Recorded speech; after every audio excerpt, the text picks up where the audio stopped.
Guest is Dr. CPoe, and we're talking about the World Conference on Against Racism in South Africa.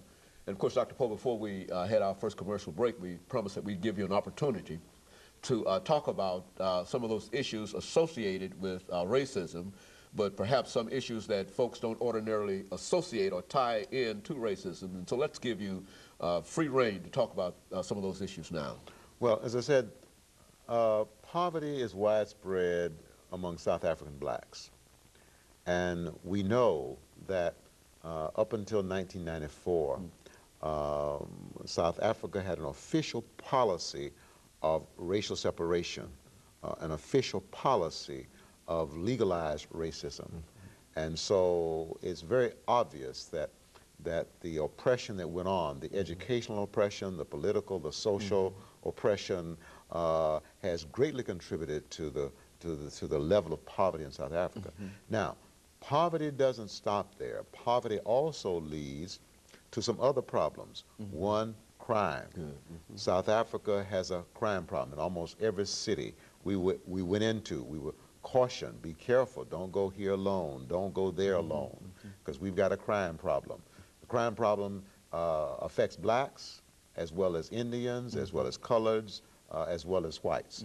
As a matter of fact, I feel that there was more paranoia, as you might understand, as you might expect, among the whites relative to the crime than there was among the other groups. But there was anxiety among all groups that I talked to.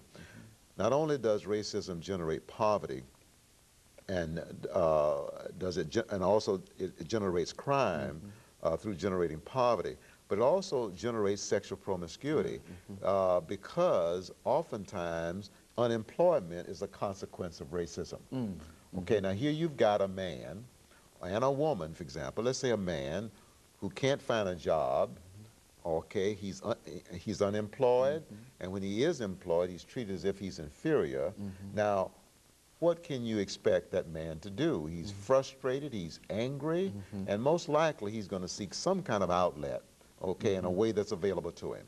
So racism then contributes to sexual promiscuity. And we know then that HIV/AIDS is related to sexual promiscuity.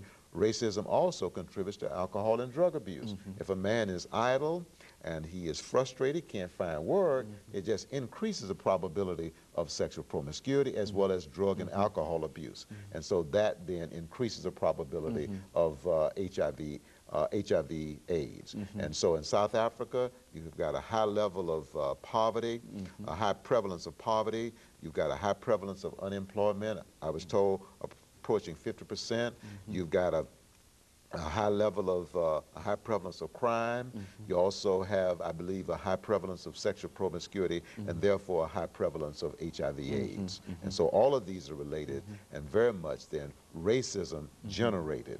Now, I won't say it's totally racism generated, but in South Africa we have better evidence than in other communities that apartheid racism was a major contributing factor to these problems. You know, this issue of HIV and AIDS, I think Africa, the continent, is leading the world in terms of cases. Now, let's talk about, what did you see there that indicated that this was a problem? Did you see any evidence of, I mean, did they make any tours or anything to demonstrate to members of the various delegations of this being a problem? Well, I don't know about the delegations, but I had the fortunate